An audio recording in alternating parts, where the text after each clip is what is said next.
Yes, ya mjambo tena kwenu nyote wandugu wapendwa watazamaji na wasikilizaji wa Kwetu TV. Nyote kwa ujumla mnaoendelea kuwa nasi ndani ya taarifa zetu za kila siku na kila wakati mkiwa mbali na karibu muko poa. Bila shaka kabisa tuna matumaini ya kwamba muko salama salamini, nasi tuko wazima, tunamshukuru Mungu kwa ulinzi wake. Na tunawatakia tena siku njema ya leo dimanche le 1er Desembre 2025, na tunawakaribisha kwa mara nyingine ndani ya habari zetu za siku ya leo. Tumewaletea habari kuhusu hali ya usalama mashariki mwa nchi ya Kongo pamoja na taarifa za mapigano, kuwaambia kinachoendelea kwenye shamba la vita, na tumewaletea taarifa mbalimbali tena tofauti zinazosemekana kwa sasa ndani ya nchi ya Kongo. Unayoifuata ni Kwetu TV, channel inayokuletea taarifa za kweli tena zenye kuaminika kutoka mashariki mwa nchi ya Kongo. Tunawaomba kusubscribe, kucomment na kulike, kuzisambaza habari hizi kwa walio wengi ziwafikie. Muendelee kujiunga nasi na shene yetu ya WhatsApp ili kukuwa napata taarifa zetu zote kwa wakati. Mjiunge nasi kupitia linki ambayo iko hapo chini ya titre. Kisha gusa hapo chini ya titre utapata linki hiyo, ujiunge au tuandikie kwenye namba hiyo. Bila shaka utakuwa napata habari zetu zote kwa wakati. Habari mbichi ambazo nimewaletea siku ya leo nitawapeleka moja kwa moja ndani ya territoire ya Fizi, pale ni mu province ya Sud Kivu. Ni waambie taarifa ambazo zinatoka huko za kifo chake kolonele ambaye anaitwa Sematama. Kolonele Sematama kwa sasa ndiye ambaye alikuwa kiongozi mkuu wa Twirwaneho. Habari za kifo chake huyu Sematama zilithibitishwa na wakaji wa Minembwe. Audio hii ya wakaji kutoka Minembwe muifuate, walikuwa wakisema kuhusu kifo chake Sematama, kolonele huyu ambaye kwa sasa ndiye ambaye alikuwa kiongozi wa Twirwaneho. Iko ndani ya lugha ya Kinyamlenge, ila mafasilio tuko nayo tutawafasilia kabisa. Generali Sematama wa mu Minembwe ubatwiga gwaneho nawe nyene yarashwe. Generali Sematama watwigwaneho aha mu Minembwe nawe nyene yarashwe. Ndani ya audio hii amekuwa anasema ya kwamba generale, amemuita generale paske ndiye kiongozi mkuu wa Twirwaneho, ila hajakuwa na ranka ya generale, yeye ni kolonele. Mkaji huu amekuwa anasema ya kwamba pale Minembwe generale wa Twirwaneho Sematama naye ameshambuliwa. Baada ya kushambuliwa kwake ndipo walisema kwamba alishakufa, yani alipoteza maisha yake. Baada ya kusambaza kwa habari hizi, Twirwaneho haijatangaza chochote, haijakonfirme kama ni kweli ama kama ni uongo. Wakati wowote Twirwaneho itatangaza habari kuhusu kifo chake, kama ni kweli ama kama hajakufa, tutawaambia. Ila kwa sasa habari zinazotufikia kutoka huko ni ya kwamba alishambuliwa na anaweza kuwa alipoteza maisha yake, yani anaweza kuwa alikufa. Tuendelee na taarifa zetu, tuwapeleke moja kwa moja ndani ya territoire ya Masisi, ambapo waasi wa AFC M23 waimarisha nyadhifa zao huko Lukweti kufuatia kusonga mbele kwa jeshi la Kongo wakiungwa mkono na wazalendo kuelekea Nyabiondo.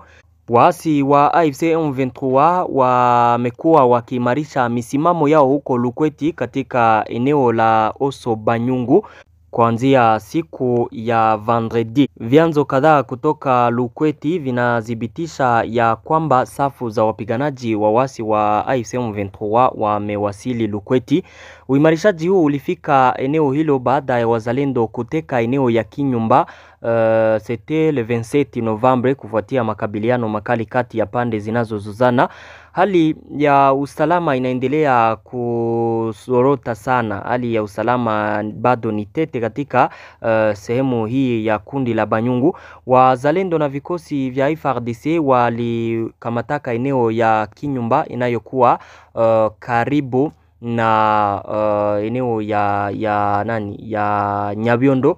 Baada ya kukamata hapo sasa, vikosi vya waasi wa AFC M23 vinaimarisha nafasi zao huko Lukweti ili kuzuia wazalendo pamoja na FARDC wasije wakasonga mbele na kuteka mji wa Nyabiondo.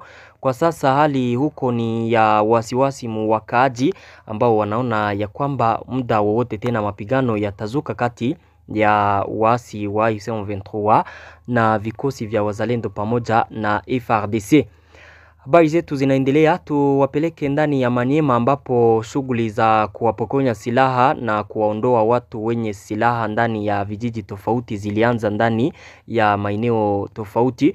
Operation za kuwapokonya silaha na kuwaondoa watu wenye silaha zilianza Jumamosi siku ya juzi katika mkoa wa Maniema. Ilizinduliwa na mratibu wa kitaifa wa mpango wa kupokonya silaha, uondoaji, uokoaji jamii na uimarishaji PDDRCS. Mipango hii inalenga kukuza amani ya kudumu katika eneo hilo.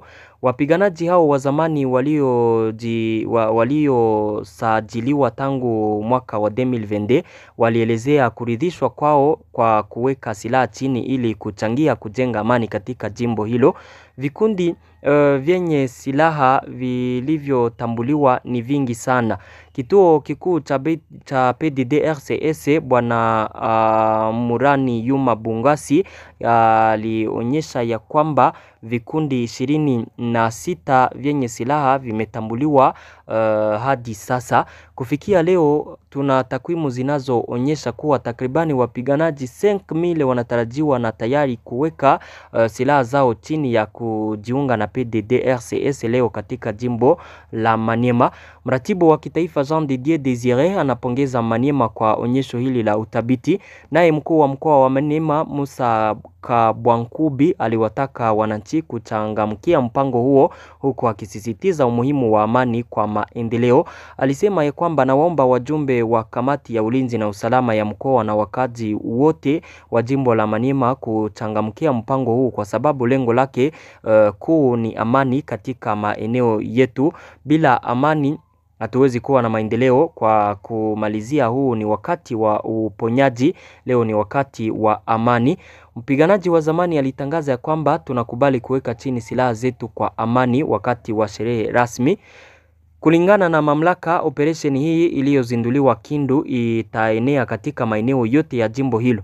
Juhudi hizi ni sehemu ya mfumo mpana wa kitaifa huku wapiganaji wa zamani zaidi ya 4990 tayari wameunganishwa tena katika majimbo mengine na lengo la kuwaondoa 80% ya wapiganaji waliotambuliwa ndani ya miaka mitatu. Hapo kabisa ni ndani ya Maniema ambapo operasyon za kupokonya silaha makundi yenye silaha zimeanzishwa. Tuendelee na taarifa zetu. William Ruto, presida wa Kenya, anatarajiwa mjini Washington kwa makubaliano ya amani ya Kongo na Rwanda na kutia saini kandarasi. Rais na waziri mkuu wake wanatarajiwa kuhudhuria hafla ya kutia saini makubaliano hayo ya amani kama wadhamini wa maandishi hayo. Atafika huko naye tarehe 4 za mwezi huo ambao tumeanza, ambapo siku hiyo kutakuwa kusainiwa kwa makubaliano mapya kati ya presida wa Kongo na presida wa Rwanda. William Ruto naye atakuwa huko. Tuendelee na mbichi zetu. Tuwapeleke ndani ya Kasai ambapo mapigano mapya yalizuka kati ya Pende na Uongo huko Ilebo, ambapo kutokana na mapigano hayo karibu wanawake 10 walijeruhiwa. Mapigano mapya yalizuka kati ya wanajamii wa Pende pamoja na Uongo Jumamosi 19 Novemba katika eneo la Ilebo ni ndani ya jimbo la Kasai na kuacha takribani watu 10 kujeruhiwa. Waasiriwa walikuwa wanawake waliokuwa wakielekea mashambani mapema asubuhi hiyo. Walishambuliwa na kundi la watu kutoka upande pinzani wakiwa na silaha za blade, kulingana na vyanzo vya ndani. Rais wa chama cha kiraia cha Ilebo Willy Wotongula Njoko anadhibitisha tukio hili na kusikitishwa na hali ambayo imekuwa ngumu. Inasikitisha kuona mzozo huo ukiibuka tena wakati hakuna suluhu iliyopatikana hadi sasa. Siku ya Jumamosi baadhi ya wanawake walikwenda mashambani kutafuta chakula ili kujikimu. Walishangazwa na upande pinzani na kujeruhiwa kwa mapanga. Kulingana na muigizaji huyu wa jamii, mamlaka zinachelewa kufahamu ukubwa wa mgogoro unaotikisa sehemu hii ya Kasai, na msingi wa ghasia hizi ni mzozo wa ardhi na udhibiti wa mgodi wa almasi katika eneo hilo. Kuibuka huko kwa ghasia kunakuja wakati mzozo kati ya jamii ya Pende na Wongo ambao ulianza mapema Novemba tayari umeshagharimu maisha ya watu 15 na watu waliokimbia makazi yao. Licha ya baadhi ya watu kukamatwa, hali ya wasiwasi imesalia katika vijiji kadhaa ambapo hofu ya mashambulizi zaidi inazuia shughuli za kilimo na biashara. Mashirika ya kijamii ya mashinani yanatoa wito kwa upatanishi wa haraka, kuongezeka kwa uwekaji usalama na ushiriki wa moja kwa moja kutoka kwa mamlaka za mkoa ili kuzuia kuongezeka.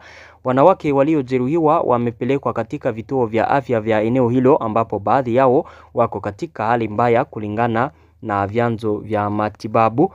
Huko kabisa jamii hizo mbili zinapigana na kuacha hali ya usalama inazorota tena sana na zaidi. Asante, hizo ndizo taarifa ambazo nilikuwa nimewaletea, na nawaomba kuendelea kusubscribe, kupartager taarifa hizi kwa walio wengi, na watakia siku njema. Asante sana.